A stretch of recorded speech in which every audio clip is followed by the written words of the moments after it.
Most people go through their entire lives wishing they had more control over the situation. And you want to win more often. You want less things to go wrong. You want to constantly be in a better place and have all the right stuff happening.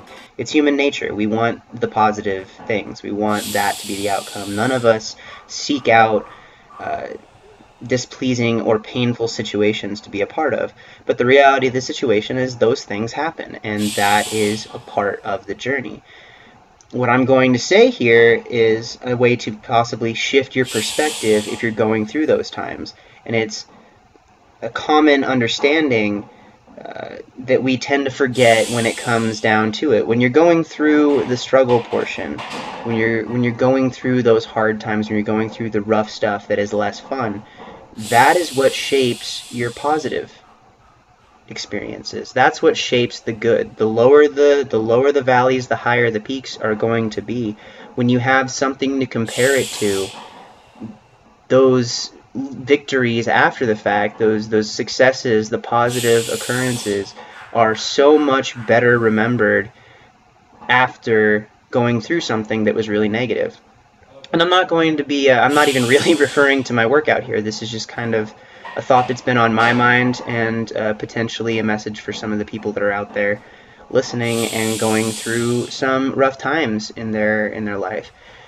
It can be a sucky go of it. You can have some really rough stuff go on in your life, and there are people that are having way harder trials, way bigger tests of their character, and way more difficult situations than I have ever gone through personally, or than I may ever go through.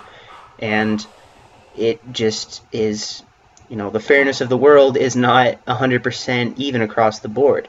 But what does happen is the people that survive those difficult situations, if they find a way to go to something positive afterwards, those moments feel so much better. I had a conversation with a friend a few years ago who had kind of a charmed life and had done everything, had always worked out really well for him, it had always been pretty easy, and never really had to struggle, and was held up as kind of this positive role model. And then some negative stuff happened, and he was really tested mentally and emotionally for the first time. And I kind of got to this realization of, wow, this is what it happens to normal people a lot of the time, and it made him appreciate everything else a lot more. So even a negative situation can be turned into something positive. And like I said, this isn't about my own training today. Honestly, the training on this session was pretty good. I wasn't as focused as I could have been. I had a few mental niggles that were going on a little bit. My buddy Zach stopped by, which was nice to see on the squats. He came by. I haven't talked to him in a while, and I just didn't pay enough attention, honestly, on my top set of 600, and I got the reps for the triple. It was planned, but I wasn't particularly pleased with them, and I think next week I need to do a little better job of being ready for that top set. But you live and you learn. Again, I feel like next week my situation is going to be better because of how frustrating, looking back at those reps this week, how I could have fixed them and done better on them. Just that comparison. Also, my bench here, I was on a bit of a time crunch by the time I got to the benching, and I wasn't feeling 100% for my top single. So instead of taking a weight that I could potentially miss, I said, well, why don't I just hit a top double instead? Hit a 370, I believe that's a PR for me by 5 pounds, the most I've ever doubled.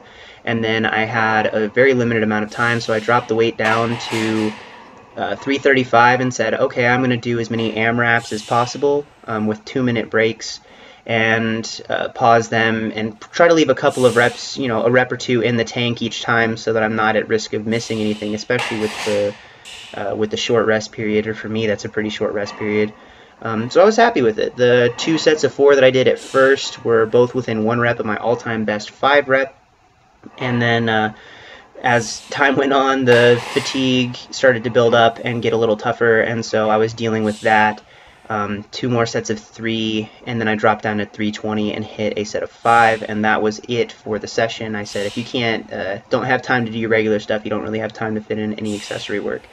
But ultimately, the idea that I want to get across is, if you're going through something that's tough, just realize that that which we gain too easily, we esteem too lightly.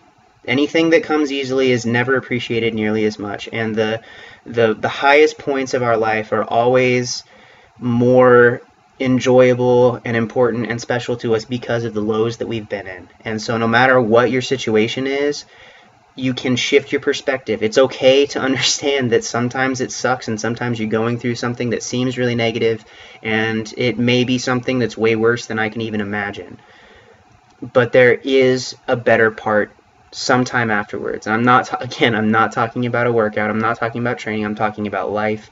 There are low parts, and for the deeper that sorrow, the more frustrating that situation, that is the extent of the successful, happy, glorified feeling that can come after, when it's compared to something that is so much better, and you can get to that point. So that's really what I wanted to talk about today, and I'm sorry if it got a little weird and rambly, but it's just what's on my mind, and that's how this thing works. So thank you guys for watching and listening, and I will talk to you very soon. Have a great night. Bye.